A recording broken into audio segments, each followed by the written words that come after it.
Tonight, the Speaker apologizes after MPs honored a man who turns out fought for a Nazi unit. He's a Ukrainian hero, a Canadian hero. A standing ovation in the House of Commons for a man whose military service has a dark past. The unit is complicit in the Holocaust. How he was invited to and recognized by Parliament. As tensions between Canada and India flare, we take you inside Punjab. I'm still worried about it.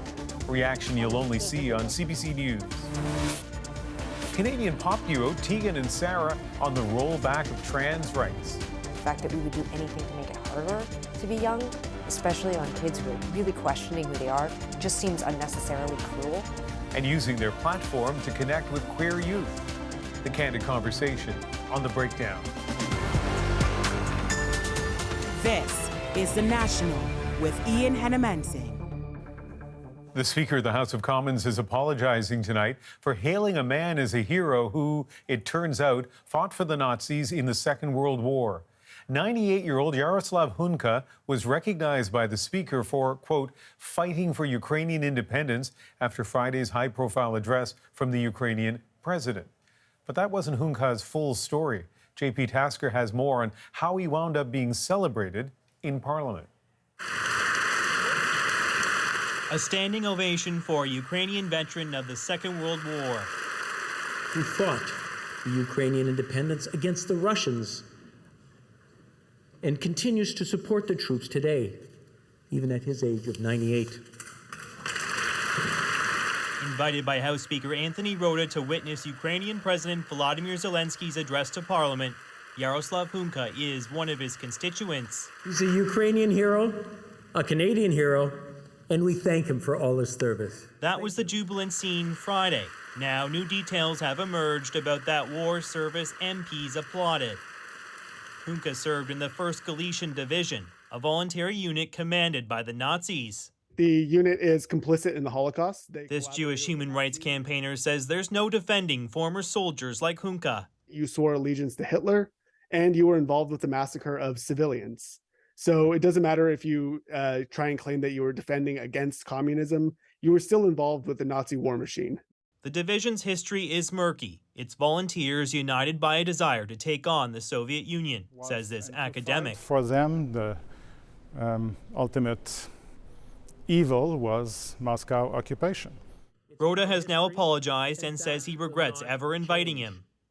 I recognize an individual in the gallery. I have subsequently become aware of more information which causes me to regret my decision to do so, he says in a statement. I accept full responsibility for my actions. Still, the opposition is asking how this could happen. The Prime Minister's office says it wasn't aware the Speaker had invited Hunka, saying in a statement, no advance notice was provided to the Prime Minister's office, nor the Ukrainian delegation, about the invitation or the recognition. And JP, you've been trying to reach Yaroslav Hunka. Yeah, Ian, we've asked Yaroslav Hunka and his family to comment. There's been no response. He's defended, though, his war service in the past, calling it a fight for Ukrainian independence. Regardless, Russian propagandists have already pounced, using his presence in Parliament to malign Ukraine and Canada's support for their war effort. Ian? JP Tasker in Ottawa. Thanks. Ottawa's diplomatic fight with India is causing a lot of worry in India's Punjab region, where ties to Canada run deep.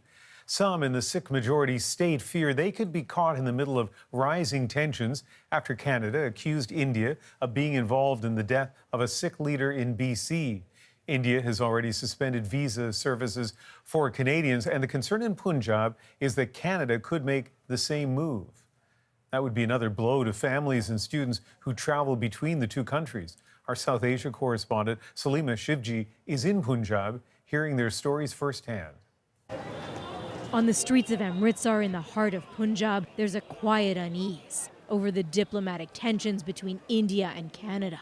Newspaper vendor Ashok Kumar and just about everyone else who stops at his stand are anxious to hear how India is responding to Canada's bombshell, that it has credible intelligence that New Delhi was involved in the killing of a Canadian Sikh activist on Canadian soil. This shouldn't be happening, he says. It's baseless speculation, and the spat will hurt regular people most of all.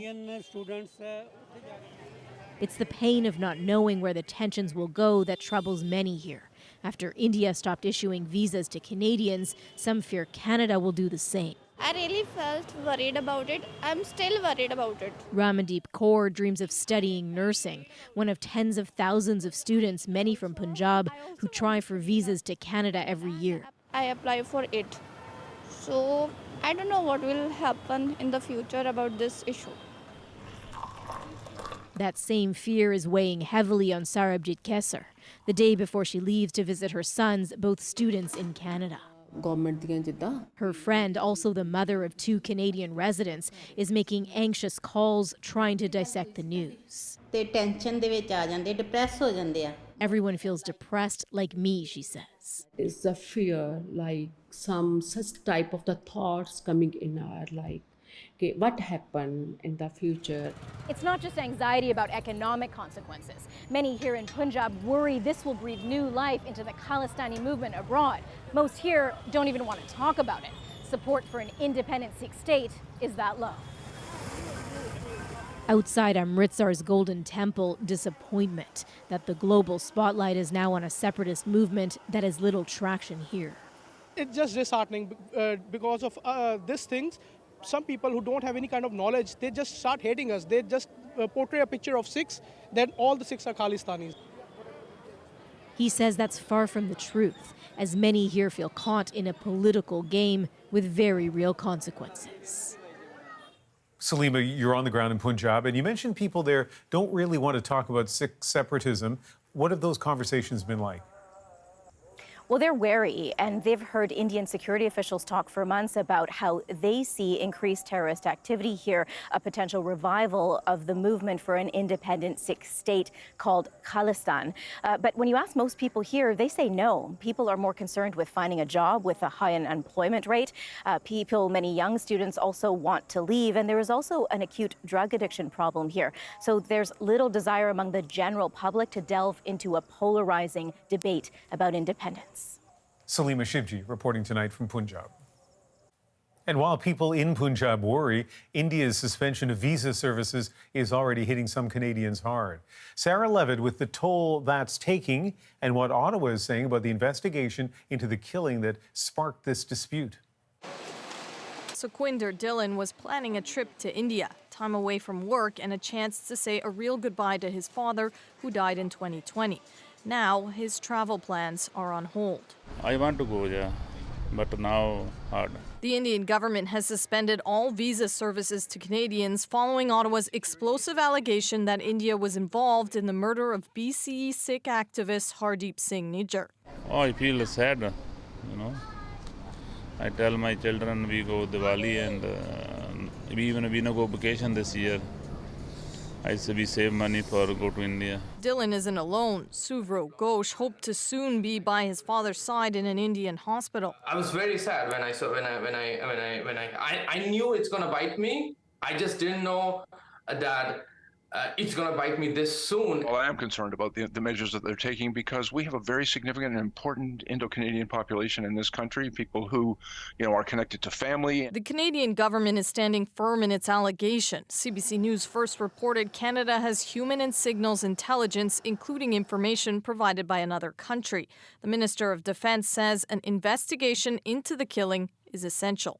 That we be able to move beyond credible intelligence to evidence, strong evidence of exactly what happened, so that we and the Indian government can know the truth and have the facts. Hard to do with cooperation lacking. Nothing that should come as a surprise given the Indian government's stance, says this expert.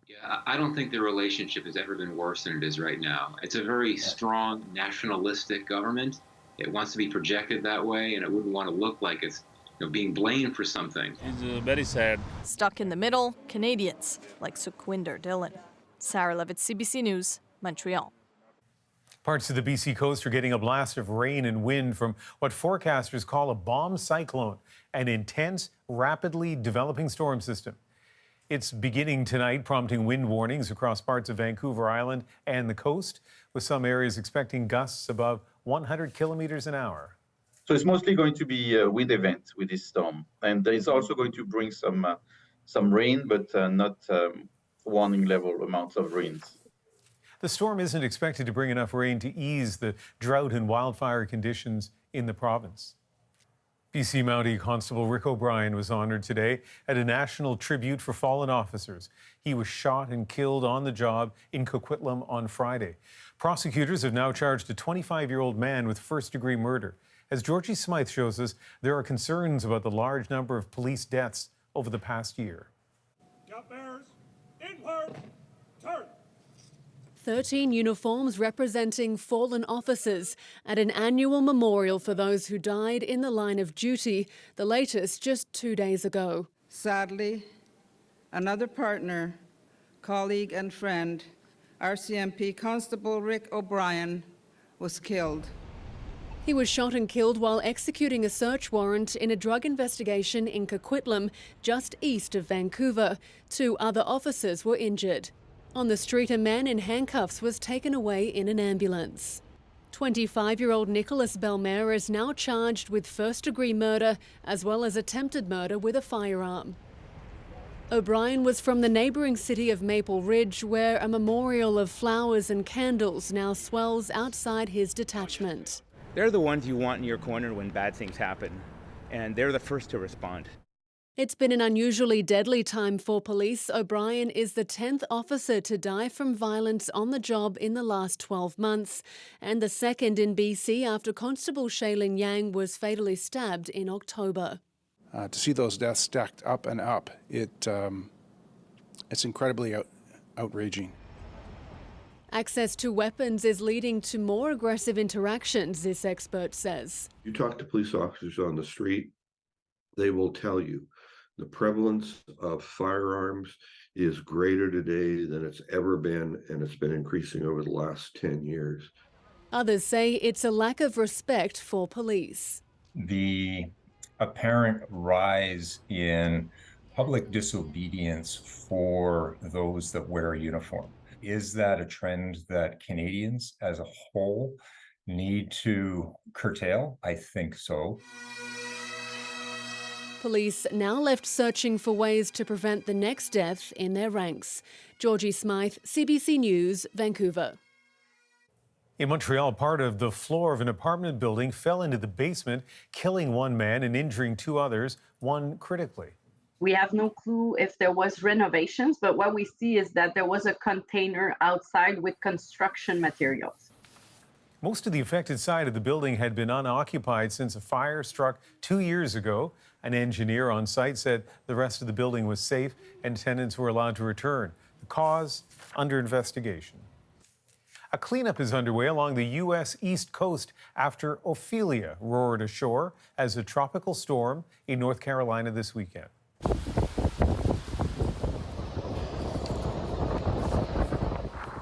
It caused significant coastal flooding as it pushed through, inundating communities from that state up to New Jersey. Thousands also lost power. Ophelia is now a post-tropical cyclone, but people are still being warned about rain and potentially life-threatening waves. Yellowknife's Welcome Home gathering was canceled this weekend because of poor air quality as wildfire smoke from Alberta pushed north. The gathering was meant as a celebration after the city was evacuated for 3 weeks due to fires. In Calgary, researchers hope a technology that gained prominence during the pandemic can be used to help fight the opioid crisis. Aaron Collins heads to the lab to find the answers in our wastewater. This bottle contains toilet water and answers. This lab testing Alberta's wastewater for drugs, searching for the narcotics flowing through the province, determining what drugs are being used and when. With this kind of study, you can actually tell when people were partying. Yes, we can. Yeah, that's what's so interesting about the weekend effect here. So we're seeing that with MDMA. We can see on our Monday sampling, which would be representative of the weekend, that we actually see a spike. Wow. Yeah. The same technology used to study wastewater during the pandemic, critical to tracking spikes in COVID. Wastewater doesn't lie, right? Everybody uses the facilities and they contribute to the signal. This Calgary invention used to collect wastewater before it's tested. Initially designed to track a virus, now on the trail of a different deadly epidemic. We can find so many interesting parameters in wastewater that can provide early detection of infectious diseases within our communities. And drugs. And drugs. Yeah, drug poisoning agents that are causing a lot of these opioid overdoses.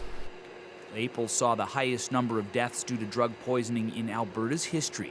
More than 600 people have died in the first quarter of this year alone. Meanwhile, there's been a quadrupling in the amount of carfentanil in wastewater tested. Information experts say should be shared, a potential early warning system to help drug users stay safe. Carfentanil would be a big one because, again, when carfentanil enters the drug supply, its potency is dramatically greater and the potential for overdoses are significantly more. The hope is that the drug trends found here can one day leave this lab in real time, helping save lives out on the street. Aaron Collins, CBC News, Calgary. At least 4 people are dead, including one Kosovo police officer, after a heavily armed group stormed a monastery. Serbia's president identified them as ethnic Serbs rebelling against Kosovo's rule. EU-sponsored talks on normalizing relations between the two countries broke down earlier this month. Doctors say some new Canadians are facing major barriers that could have a lasting effect on their health. We have a window when children arrive and families arrive in Canada to make an impact. The program aimed at helping and the push to expand it. Plus, a ride at Canada's biggest theme park goes wrong. Oh my God, no way. The malfunction that left people hanging upside down for half an hour. And a special delivery from space 7 years in the making. It's a treasure trove that's going to help us understand and unravel some of the greatest mysteries of the solar system. What we can learn about humankind's origins. We're back in 2.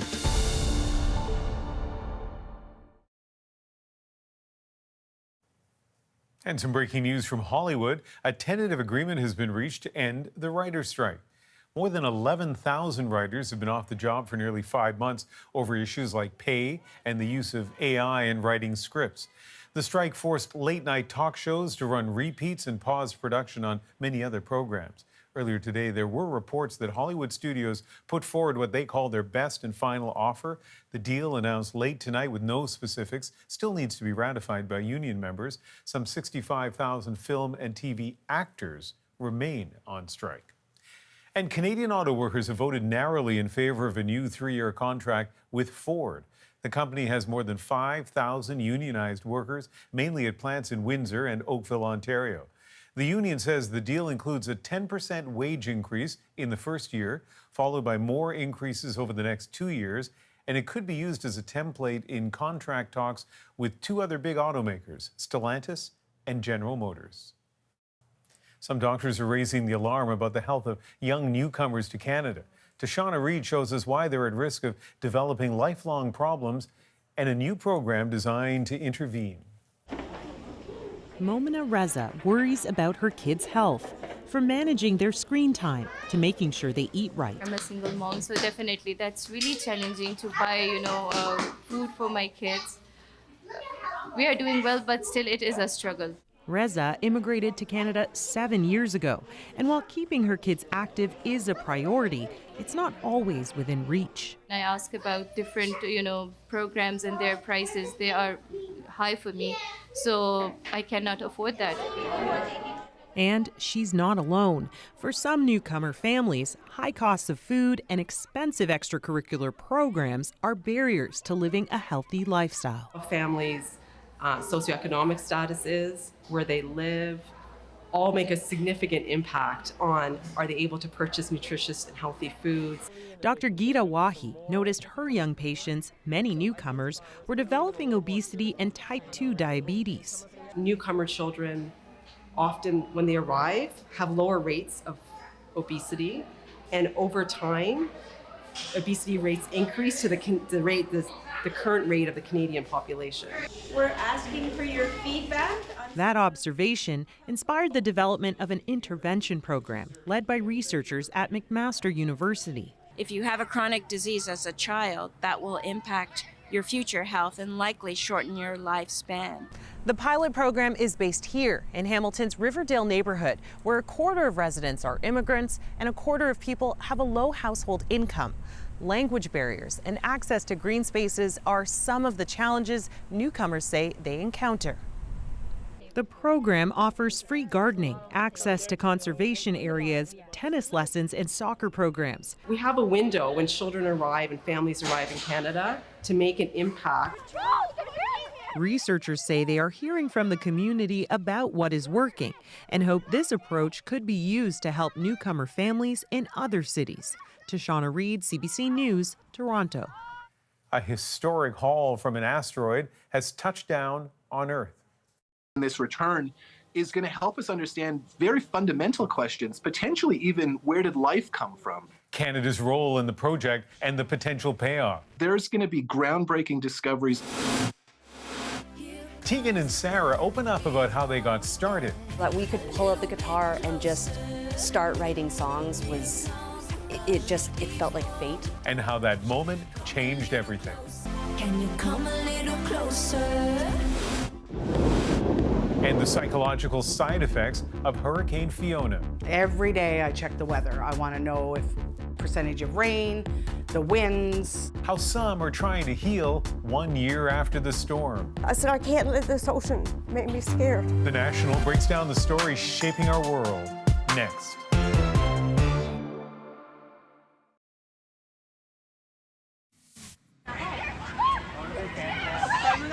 A harrowing situation at Canada's Wonderland this weekend. Oh my God, no way. Dozens were stuck upside down on a ride at the Toronto area amusement park for nearly 30 minutes. It was stopped for about a minute, and then we all realized that it was at a complete stop, and then that's when we all started crying. People who were stuck recall feeling nauseous. Our feet became numb, even mine, but then people took off their shoes and they dropped down to the ground. And feared falling out. You can also hear the shoulder pads kind of creaking, like wondering if it's gonna ever slip out or if you're gonna slip. But when the ride was finally unstuck, it didn't end there. And then finally it went down, but then the ride had to still finish. So the ride kept going and we're all like, no, please, I don't want to get stuck again, no. In a statement, Canada's Wonderland apologized and said ride-goers were unloaded safely and assessed by first aid staff. They went on to say safety of our guests is always our first priority. But for some, they won't be going back. I would never personally go on that ride ever again. No way. A NASA space capsule landed successfully after a 7-year journey, and with it, brought back pieces of rock billions of years old. As Jamie Strachan explains, the unprecedented mission could provide answers to some of our greatest mysteries, and Canada will be getting some of its cosmic payload. SRC has touchdown. Inside this small capsule, nearly 250 grams of asteroid rock and soil, tantalizing clues about the origins of life on Earth and beyond. Materials that are contained within this return is going to help us understand very fundamental questions, potentially even where did life come from? The nearly unprecedented sample came from the asteroid Bennu, similar scientists believe to the asteroid that crashed into Earth during the planet's formation. We'll be looking for carbon-bearing minerals, we'll be looking for organics, amino acids, the building blocks of life, as well as evidence that there was hydration in the past on Bennu's surface, because all of these things are the sort of materials that were delivered to Earth that helped life flourish here. 3, 2, 1. The journey to reach Bennu began 7 years ago when NASA launched OSIRIS-REx. Its 7-year mission. In 2020, the vessel successfully collected the largest sample of an asteroid ever, a high-stakes process made possible with the help of Canadian engineers. Canada developed an instrument that allowed to map the asteroid Bennu on which this spacecraft landed, and it was essential for landing on the right place. A journey billions of kilometers back to Earth was next, and then the tricky part. The capsule was dropped from 100,000 kilometers above the Earth's surface, where it rocketed through the planet's atmosphere, before gently parachuting to its intended target, a military base in the Utah desert. It is an absolute wonderful amount that we're going to be able to do work on for decades to come. To put it into perspective, there's going to be groundbreaking discoveries. And because of Canada's key contribution, scientists here will get their own sample of this cosmic specimen. Jamie Strachan, CBC News, Toronto. Now let's take a deeper look at the stories shaping our world. We check in on a Newfoundland town 1 year after dozens of homes were swept away by Hurricane Fiona. But first, Canadian songwriters adapt their coming-of-age story. This is The Breakdown. A little bit closer. Pop duo Tegan and Sara bring their high school hardships to life. Are you guys twins? No. Yes. Having a twin and growing up gay. I was so trapped. But finding a family heirloom changed everything. Everybody that was cool played guitar. Setting them up for a life of music and activism. Their advocacy work is especially timely after heated protests erupted this week over LGBTQ rights and how they're taught in school. Tegan and Sara begin by breaking down what they went through in school. So you're back in your old junior high school. How does it feel? Walking down the main hallway, I was really taking in, we have not been in this school for almost 30 years. It was such a tumultuous, not always happy experience to be in junior high. And, you know, that all just comes rushing back walking through the school. Nice. So I've just finished binge watching High School, Amazing. the series that looks into your next academic experience after you left here. Talk about tumultuous. That certainly was for both of you. But what I love about your series is that it's a Canadian high school and it's your experiences and it feels authentic to me. And I learned a lot. Like one of the things I learned, for example, that I had no idea of before is the challenge and maybe sometimes the burden of being a twin.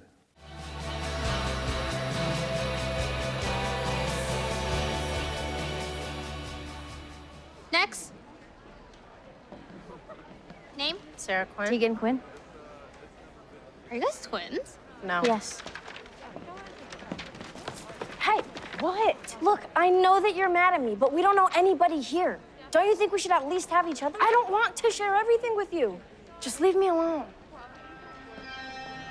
As twins, you are sort of like drawn together because you look so similar, but your body and mind are screaming like, I am my own person. I need to have my own identity. And that really felt acute in high school. I think there's an assumption that we're going through life with our best friend at our side. I think like some people have been like, oh, I'm so envious of you that you have her. But you know, in adolescence and at fraught points of our career, it can also be a real Achilles heel to have another person just like you going through the same thing as you and almost feel interchangeable. And I don't mean to like, you know, like, yeah. But you know, when people are like, Tegan, sorry, I don't remember which one you are. Can you go stand over here?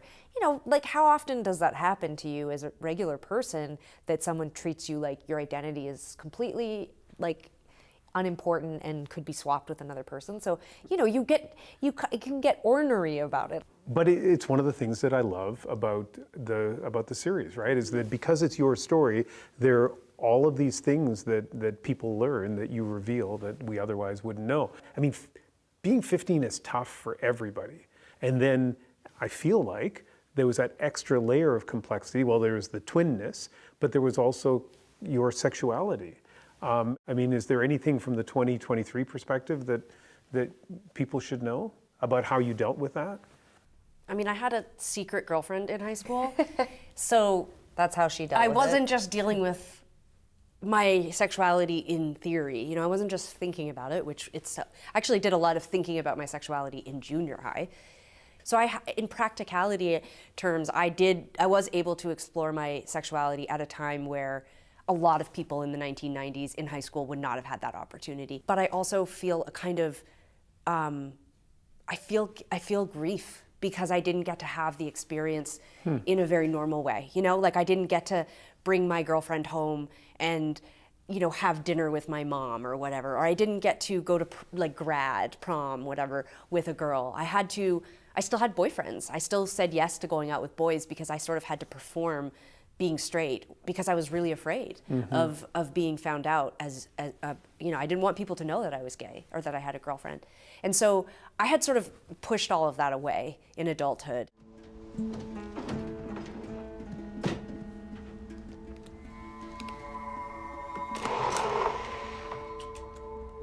Whoa. Did you know he had this? No? Careful. I know. My favorite scene was when you discovered your stepfather's guitar. And, you know, the way it plays out in the TV show, it's kind of magical. In real life, was it? Yeah, I mean, it's so interesting. When we were making the TV show, there were so many out-of-body moments of, oh my God, this is exactly how it felt, or this is exactly what it looked like. We really did find the guitar. We're extremely surprised to find it. It was our stepdad's. He'd sort of buried it in, like, you know, the basement somewhere. It was the 90s. Everybody that was cool played guitar. You know, that we could pull out the guitar and just start writing songs was, it felt like fate. You didn't go to school today, left me all alone to play. God, I thought everything was fine. Found Tegan was walking that fine line between. We just loved music. And the second we were able to make our own music, we loved writing music. We'd love to perform. And we'd always been like that as kids. You know, I can remember what it was like to come to school with our guitar and sit in the, you know, back field and play for everybody. And it was like having purpose. It was like I'd been, I mean, this is so cheesy to say, but it was like I had been in a thick, impossible to see how to get out forest. Like, that's what high school felt like. I was so trapped. I had no plan. I had no idea who I wanted to be. I was grappling with so many questions about my identity. It's like the second I started playing music, a path formed. And we got out and we moved to Vancouver. We signed a record deal with Neil Young's label and we started touring the world. And we were not on that path prior to finding music. You know, we were really lost. And I think it's just dumb luck that we found that guitar and then we knew what to do with it. Can't deny I'm begging for attention, dropping in, hoping for some tension, getting tired of making all this racket, waiting on you to get your ass in gear. Among the videos on YouTube that we can see of you is a concert you did for NPR's Tiny Desk series of concerts, which was cool to watch anyway, but also it's a moment in time. It's the day before the 2016 election. It was the day before Hillary Clinton and Donald Trump were pitted against each other. We're Canadian and we can't wait for your election to be over too. So, but we're excited. We're gonna be here tomorrow. We're gonna watch history be made. Good luck tomorrow with the election. Fingers are crossed. We'll be drunk tweeting. Did you end up, either of you, drunken tweeting that night? I can tell you that that was probably one of the worst days of my adult life. We were in Washington, D.C. We felt so triumphant. We just felt like everything that we understood about the election was that Hillary Clinton was going to become the first female president. How cool. And we were there, like we were in the city. The next day we had to play in Virginia, and I remember walking out of the hotel and people were crying, like on the streets. It was so awful feeling. And I understand that for so many people, that was a triumphant day. And it was one of the first times that I remember thinking, wow, we're so far apart right now from other people. Like, there are those of us that just are devastated, I mean, gutted. And then there were people who were like literally celebrating on the streets. It was such a polarizing time, and we really were on the front line, and we saw it happen. It really took the wind out of our sails that year, which is a big part of why we started the Tegan and Sara Foundation. We understood that especially grassroots LGBTQ organizations were going to see a reduction in funds and support from the government, and we immediately jumped into action to say, hey, we can redistribute our own wealth, our own, the money that we're making from tours. We can start to put that where it isn't in those organizations, but we can also draw in these other partners to support the community when the political landscape changes drastically overnight. We saw that we had power and we had leverage to do that.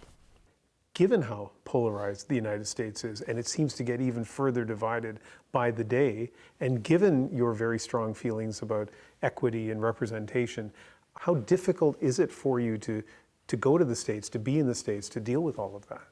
Most of the places we go have very different political systems and ideas, and their relationship specifically, let's say, to LGBTQ rights and issues have been vastly different. And so I think Sara and I are no strangers to going places where we aren't necessarily seen as equal or acceptable. And we've always sort of thought of playing music and being on stage and creating community the way we do as combating that. Something I remind myself of a lot is that it is just over 10 years that I've been an equal citizen in the States. I was not allowed to be married to my partner until like 2010 or whenever Prop 8 was overruled. Like, I spent the majority of my life so far not allowed to have the same rights and privileges, like not granted those rights and privileges of other people. We made it through, and we didn't have any content in the 90s, and we still figured out who we were. You can't prevent us from becoming who we are. I feel very sad about what's happening. The rollback of rights for trans people in the States right now is very scary. America still has an enormous effect on the way the rest of the world sees people. What they're doing is very dangerous. The fact that we would do anything to make it harder to be young, especially on kids who are really questioning who they are, just seems unnecessarily cruel. And it's become such a big part of our mission as a band and as public figures to remind people of what a privilege it is to just be yourself, you know? It is just something that so many people take for granted. And that, you know, if any queer person is still struggling with that identity or being honest or open about it, it makes me feel like we still have a job to do. So you guys sound really comfortable with where you're at in terms of your career. Maybe I'll finish by asking this. Where are you guys at in terms of being twins? You know, this year Sara and her partner had a baby. And we have had over 3 years off the road. And those two things have, I think, helped us to really individuate as adults and as twins. You know, Sara having a kid, it's like, that's more important than the band. I don't know that we've always felt that there's been anything more important than our band. And now it's like there is. And in I don't know, I thought my cat was pretty important. Well, I was going to say that I think that it's what it did was it revealed that there was always something more important than our band, us. The commitment we made to this isn't about music and money, it was about us. I don't want to let Sara down, I don't want to abandon her in this project. We did this together. We built something really cool together. In a way, music and our career, it's like a kid in itself. And that's more important, the relationship between us. So as twins, I see us now as absolutely a superpower. You know, we can kind of do anything. We're carrying a lot right now. We're doing a lot of projects, a book and a TV show and touring and making music. She's raising a kid. I have a border collie German shepherd. That could be a whole episode here. I mean, like raising a dog, like double working dog, that's a lot. What can't we do? They sure can be an interesting interview. I love chatting with them. Speaking of that book and TV show, as I kind of mentioned at the beginning, quite often when we see high school, it's through American eyes and pop culture. Really nice to see the story of a Canadian high school experience in Calgary. Both that book and the TV series are fantastic. Next, marking 1 year since Hurricane Fiona tore through Atlantic Canada. It's very noticeable before and after, the difference in the way people behave, the way people interact with each other. The toll that's still being felt and how some are trying to cope.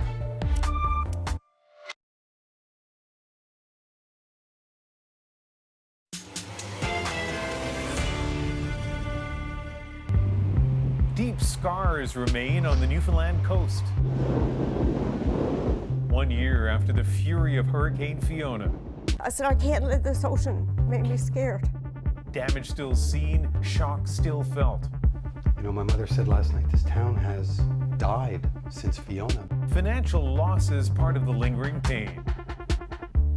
Malone Mullen breaks down why it's so hard for a devastated town to move past disaster. The North Atlantic was always the heart of Port aux Basques, a port town on the southwestern corner of Newfoundland. Until 1 year ago, when the sea turned on the locals who've depended on it for centuries.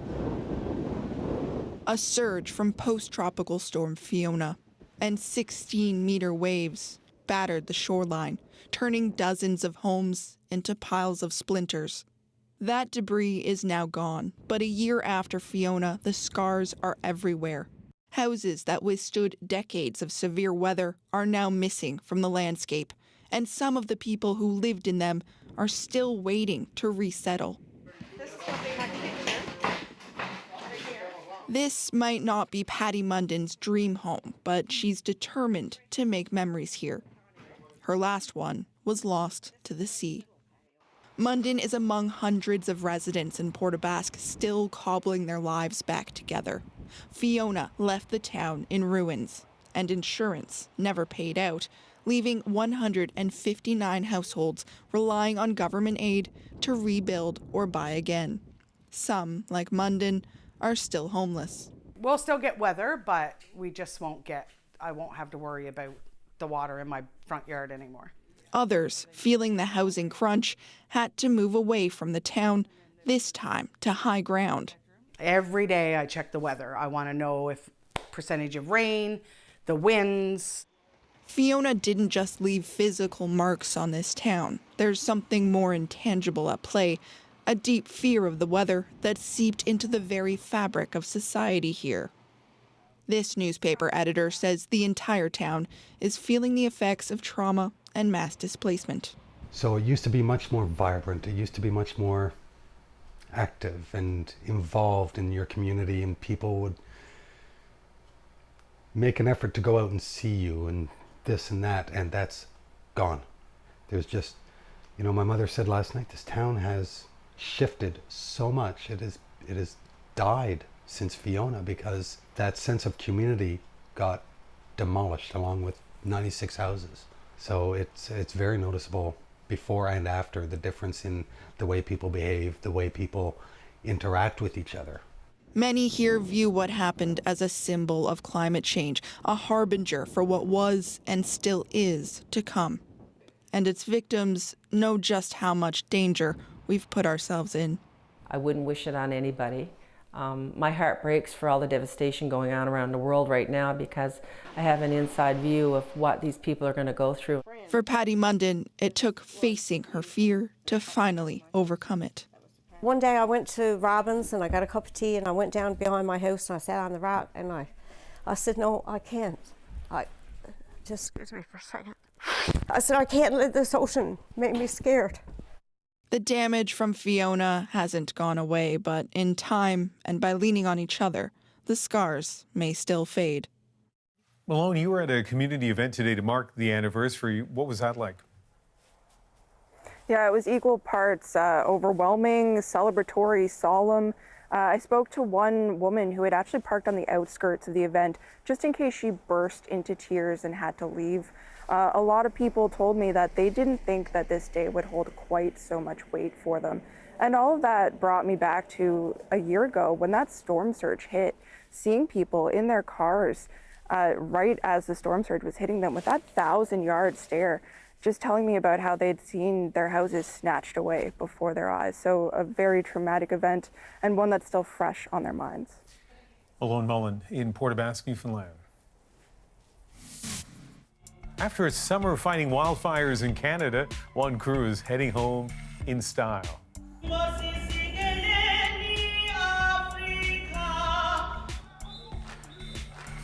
Their harmonious goodbye in our moment.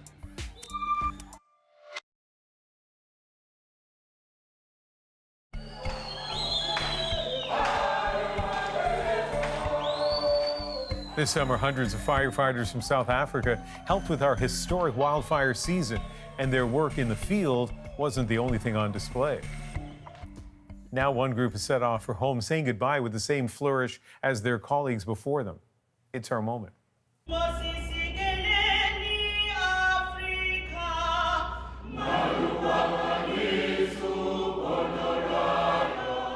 Coming here, Canada, for this work, I would say as a South Africa, we are very proud to be here to assist the world. And since we are coming very far, it was a great honor and a good experience for us that we have obtained coming in here, which we believe that when we go back in South Africa, we will be able to implement some of the experience that we have encountered and obtained here in British Columbia. Meeting different people, coming from different spaces of life and sharing knowledge. It's been so very good for experience of these young men and women. When one comes, it brings something that you take home.